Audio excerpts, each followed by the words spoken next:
Não é do nosso jeito, nem na nossa hora. Muitas vezes pensamos que Deus tem que parar tudo para nos atender. Pensamos que o maior problema do mundo é o nosso. Se as coisas estão demorando, logo pensamos que Deus não nos ama, pensamos que Ele não nos ouve, julgamos que Ele está demorando e que talvez já tenha até nos abandonado. Quantas vezes já ouvi isso de muitas pessoas? Misericórdia. Alguns até pensam que por estarem na igreja, por serem dizimistas, por estarem nos cultos, louvando e adorando a Deus, nunca vai lhes faltar nada. Nunca vai lhes acontecer algo de ruim, um acidente ou algo parecido. Já vi alguns até tentar impressionar o Senhor para que ele pudesse lhes atender com mais presteza e com mais rapidez. Mas não é assim que as coisas funcionam. Muitas vezes, as trevas se levantam contra nós. Muitas vezes, entramos em verdadeiras batalhas espirituais e temos que enfrentar até mesmo seres espirituais da maldade que fazem de tudo para desistirmos de confiar nas promessas e na presença do Senhor em nossa vida. Por isso, hoje em nossa devocional, vamos ver que nem tudo vai acontecer do nosso jeito e nem sempre vai ser na nossa hora. Bom dia, meus irmãos, a paz do Senhor Jesus. Pastor Clodoaldo aqui, Deus abençoe você e a sua família. Vamos para mais uma devocional? A devocional de hoje, como eu disse, terá o tema do seguinte: não é do nosso jeito, nem na nossa hora. O texto bíblico está em Mateus, o capítulo 15, os versículos 32 a 34. Acompanhe comigo a leitura da palavra. Diz assim: Jesus chamou os seus discípulos e disse: tenho compaixão desta multidão. Já faz 3 dias que eles estão comigo e nada têm para comer. Não quero mandá-los embora com fome, porque podem desfalecer no caminho. Os seus discípulos responderam: onde poderíamos encontrar, neste lugar deserto, pão suficiente para alimentar tanta gente? Quantos pães vocês têm? Perguntou Jesus. 7, responderam eles, e alguns peixinhos. Irmãos e irmãs, estamos aqui no capítulo 15 de Mateus. Este capítulo começa com uma controvérsia entre os religiosos com os discípulos de Jesus, porque os fariseus estavam acusando Jesus e seus discípulos de não lavarem as mãos para se alimentarem. Jesus ensinou para eles que o que faz mal não é o que entra pela boca, mas sim o que sai dela. Pois o que entra sai como excremento, mas o que sai da boca é o que vem do coração, e isso sim contamina o homem. No meio do capítulo há uma história de uma mulher que clama a Jesus para curar sua filha que estava endemoniada. Ela usou de muita fé e insistiu no seu pedido e Jesus a atendeu. E no final do capítulo, o Senhor Jesus estava novamente em um monte e juntou com ele uma numerosa multidão. Pessoas que traziam os enfermos e possessos de espíritos imundos para serem curados e libertos por Jesus. Após 3 dias de trabalho, o Senhor Jesus disse que estava com compaixão deles e não queria despedi-los com fome, pois poderiam desfalecer pelo caminho. Quero que você imagine uma multidão de pessoas, mais de 4.000 homens, sem contar mulheres e crianças, todos juntos, levando enfermos e esperando uma bênção do Senhor Jesus. Só que isso há mais de 3 dias sem comer. Um jejum forçado devido, claro, às suas necessidades. Eles não tinham o que comer. Muitos já estavam até doentes, talvez por causa disso. E agora teriam que ir embora. Como que eles iriam com tamanha fome? Foi então que Jesus operou mais um dos seus grandes milagres, a segunda multiplicação dos pães e peixes. Jesus perguntou aos discípulos o que é que eles tinham, e ali encontraram 7 pães e alguns peixinhos. Aquilo foi o bastante para Jesus orar, dar graças a Deus e multiplicar de forma maravilhosa. Glória a Deus, louvado seja o Senhor.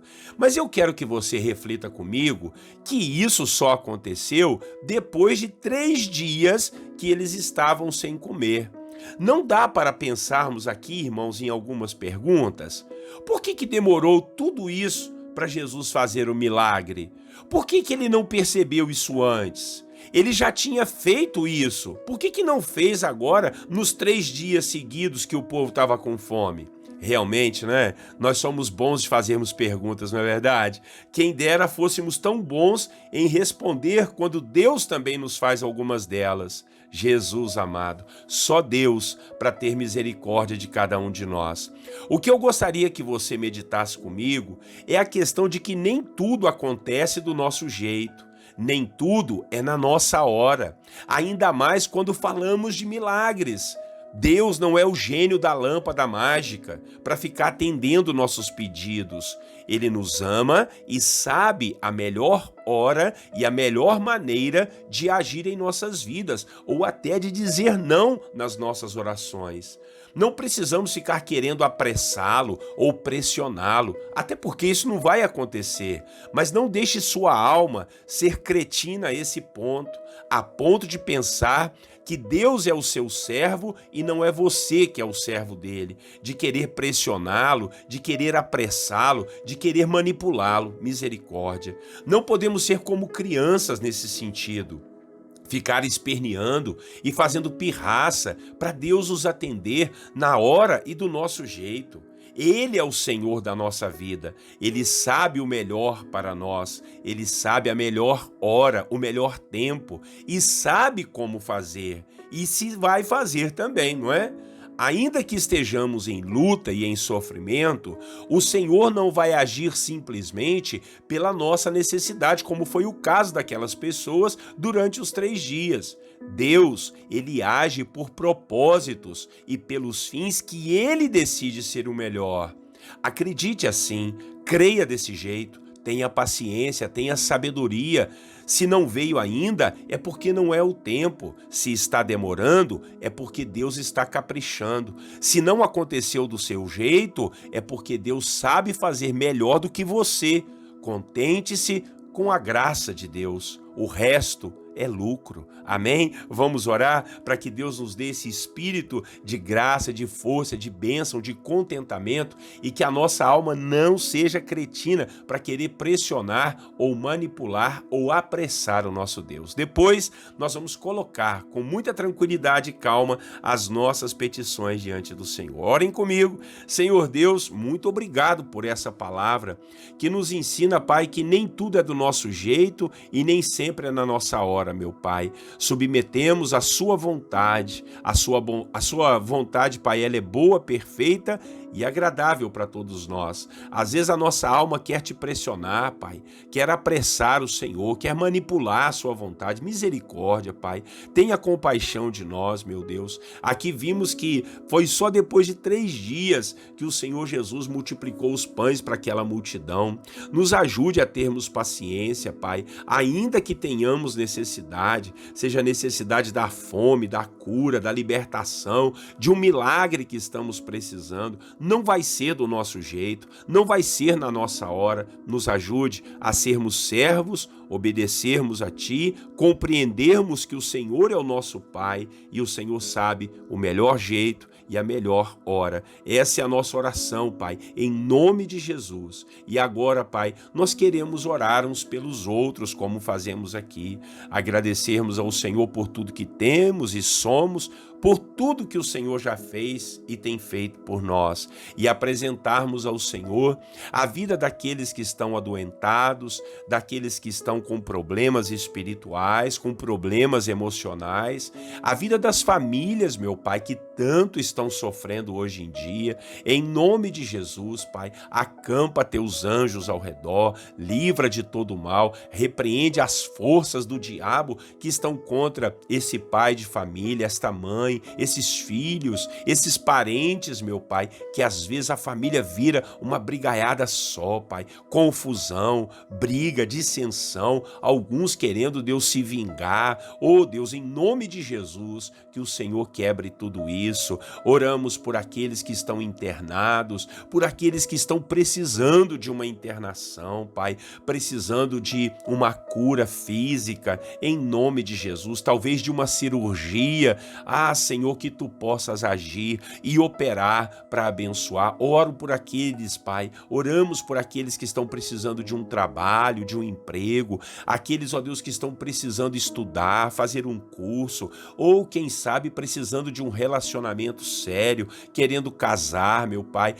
Senhor, que tu possas agir e operar. Esta mãe que quer ter um filho, mas não consegue, Pai, em nome de Jesus, abençoe a madre, o ventre da tua serva, em nome de Jesus. Abençoa este homem que de repente é estéril. O Senhor, Pai, é Deus para honrar e para mudar, reverter essa situação. Pai, oramos sim por aqueles que precisam de milagres, que eles tenham paciência e tenham sabedoria, ó Deus, para entender que na hora do Senhor, do jeito certo, tu vais fazer e grandes coisas vão acontecer com aqueles que te amam, te honram e te servem. Jesus, abençoe a igreja, os pastores, os missionários pelo mundo afora. Abençoa, Senhor, em nome de Jesus, os trabalhadores do reino, aqueles que contribuem, Pai, em nome de Jesus, aqueles que trabalham na obra, seja na igreja local ou pelo mundo afora, que o Senhor possa lhes dar graça, força e unção, em nome de Jesus. Oramos por todos aqueles que têm nos acompanhado aqui nas devocionais da Bíblia, capítulo por capítulo. Abençoa, coloca no nosso coração pessoas para a gente compartilhar essa mensagem nas nossas redes sociais, ou até mesmo, quem sabe, falar diretamente com as pessoas. Em nome de Jesus, que haja salvação, que essas vidas se entreguem a Ti e o nome do Senhor seja sempre exaltado e glorificado. Assim nós oramos, Paizinho querido, em nome de Jesus Cristo, o nosso Salvador, entregamos todos esses pedidos e o nosso dia diante de Ti, em nome de Jesus. Amém. Amém, meus irmãos. Que bênção, né? Que palavra abençoada. Eu tenho certeza que Deus vai colocar no seu coração para compartilhá-la com alguém e quem sabe essa pessoa ser até salva, né? Para a glória de Deus, aceitar Jesus, ser batizada, ir para a igreja. Esse é o nosso propósito, expandir o reino de Deus, expandir o governo do Senhor na vida de cada pessoa. Então, curta, inscreva-se nos nossos canais e compartilhe para a glória de Deus. Um grande abraço do pastor Clodoaldo. Até amanhã, se o Senhor permitir. Tenham todos vocês um lindo e maravilhoso dia. E eu quero lhes desejar a paz do Senhor Jesus.